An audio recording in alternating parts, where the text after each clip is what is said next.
Hello students. तो आज हम लोग क्लास 12 फिजिक्स प्रैक्टिकल्स के बारे में स्टडी करेंगे। हमारा आज का प्रैक्टिकल मीटर ब्रिज पे बेस्ड है।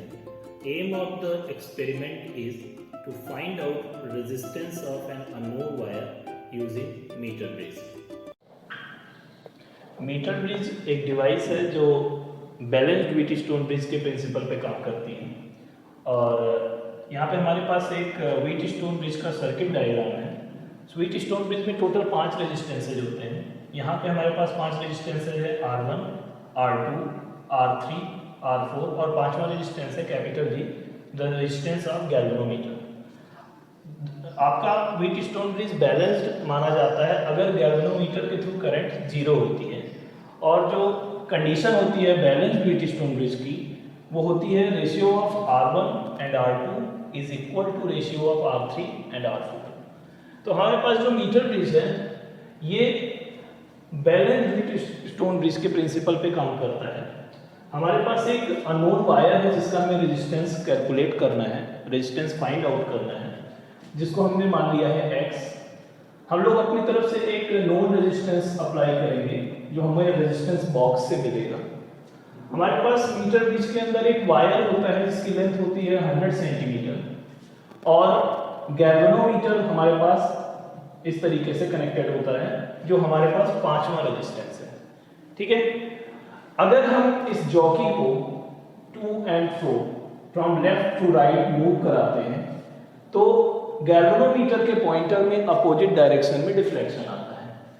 अगर हम इस जॉकी को स्लोली इस वायर पे मूव कराते हैं तो एक ऐसा पॉइंट आएगा जहां पे गैल्वेनोमीटर का डिफ्लेक्शन 0 होगा और इस पॉइंट पे गैल्वेनोमीटर के अंदर जो करंट होगी वो 0 हो जाएगी। उस केस में हमारा meter bridge balanced Wheatstone bridge की कंडीशन को सेटिस्फाई करेगा। इस केस में हमारे पास टोटल 5 रेजिस्टेंसेज हैं, जिसमें हमारा पहला रेजिस्टेंस है X जिसको हमें कैलकुलेट करना है, दूसरा रेजिस्टेंस है R जो हम लोग रेजिस्टेंस बॉक्स से अप्लाई करेंगे। इसके अलावा हमारे पास तीसरा रेजिस्टेंस होगा जो आपका मीटर ब्रिज वायर है उसका L लेंथ, और हमारे पास जो चौथा रेजिस्टेंस होगा वो 100 माइनस L लेंथ का मीटर ब्रिज वायर होगा। 5वां रेजिस्टेंस गैल्वेनोमीटर इटसेल्फ होगा। ठीक है, अगर कंडीशन हमारी सेटिस्फाई होती है बैलेंस्ड व्हीटस्टोन ब्रिज की तो इस रेजिस्टेंस का और इस लेंथ का जो वायर है, suppose this is point O, neutral point N और एंड पॉइंट है सपोज E। तो जो वायर है लेंथ O से N तक का इसका रेजिस्टेंस और N से E तक का जो वायर है उसका रेजिस्टेंस, इन दोनों का रेशियो X और R के रेशियो के इक्वल हो जाएगा। अब हम लोगों को पता है कि अगर वायर का मटेरियल सेम होगा, यूनिफॉर्म मटेरियल होगा through out the wire O से E तक, तो आपका रो कांस्टेंट हो जाएगा। अगर थिकनेस वायर की सेम रहेगी तो क्रॉस सेक्शन एरिया कांस्टेंट हो जाएगा। इस केस में रेजिस्टेंस जो होगा वो डायरेक्टली प्रोपोर्शनल होगा लेंथ के। तो अगर हम लोग बैलेंस्ड व्हीटस्टोन ब्रिज की कंडीशन लिखेंगे तो ये हो जाएगी सपोज R1, ये वाली रेजिस्टेंस होगी O से N तक R2, ये हो गया आपका R3 और N से E तक का जो रेजिस्टेंस हो गया R4। अब हम लोग ये कंडीशन अगर अप्लाई करें तो R1 upon R2 is equal to R3 upon R4, और अगर हम इस कंडीशन को अप्लाई करते हैं तो हमें ये रिजल्ट मिलता है। यही हमारा वर्किंग फॉर्मूला है इस एक्सपेरिमेंट के लिए, जिसके थ्रू हम लोग अननोन रेजिस्टेंस की वैल्यू कैलकुलेट करेंगे। तो सबसे पहले हम लोग अपने गिवन सर्किट डायग्राम के अकॉर्डिंग कनेक्शंस बना लेते हैं। हमने मीटर ब्रिज के एक टर्मिनल को बैटरी एलिमिनेटर के पॉजिटिव टर्मिनल से कनेक्ट किया है। बैटरी एलिमिनेटर के नेगेटिव टर्मिनल को मैंने की से होते हुए मीटर ब्रिज के दूसरे टर्मिनल से कनेक्ट किया है। एक ब्रिज गैप के अंदर हमने अननोन रेजिस्टेंस वायर कनेक्ट किया है और दूसरे गैप के अंदर हमने known resistance from the resistance box हमने कनेक्ट किया है। बीच वाले टर्मिनल को हमने कनेक्ट किया है गैल्वेनोमीटर के पॉजिटिव टर्मिनल से और गैल्वेनोमीटर के नेगेटिव टर्मिनल को हमने चौकी से कनेक्ट किया है। तो हमारा ये सर्किट डायग्राम के अकॉर्डिंग प्रॉपर सर्किट बन गया है। अगर ये सर्किट प्रॉपर है कि नहीं इसको चेक करने के लिए हम लोग क्या करते हैं, हम लोग जॉकी को अपोजिट एंड पे टच कराते हैं और गैल्वेनोमीटर के अंदर डिफ्लेक्शन भी अपोजिट आना चाहिए।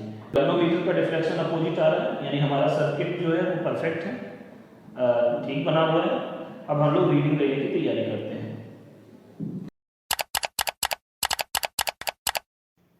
तो हम लोगों ने यहाँ रेजिस्टेंस बॉक्स से 1 ओम और 0.5 ओम यानी टोटल 1.5 ओम का रेजिस्टेंस सर्किट के अंदर कनेक्ट कर दिया है। अब हम लोग चेक करेंगे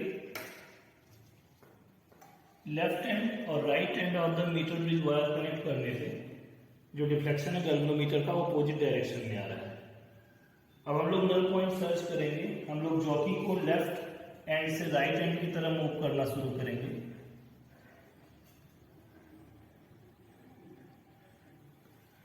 जॉकी को लेफ्ट टू राइट मूव करेंगे और नल पॉइंट सर्च करने की कोशिश करेंगे। नल पॉइंट हमें मिलता है नियर अबाउट 63.8 पर। Observation table. The known resistance is taken 1.5 ohm, at which the null point is obtained at 63.5 centimeter, at which the value of unknown resistance comes out 2.6 ohm. Similar way, we can take other observations at known resistance 2.5 ohm and 3.5 ohm respectively. Calculation.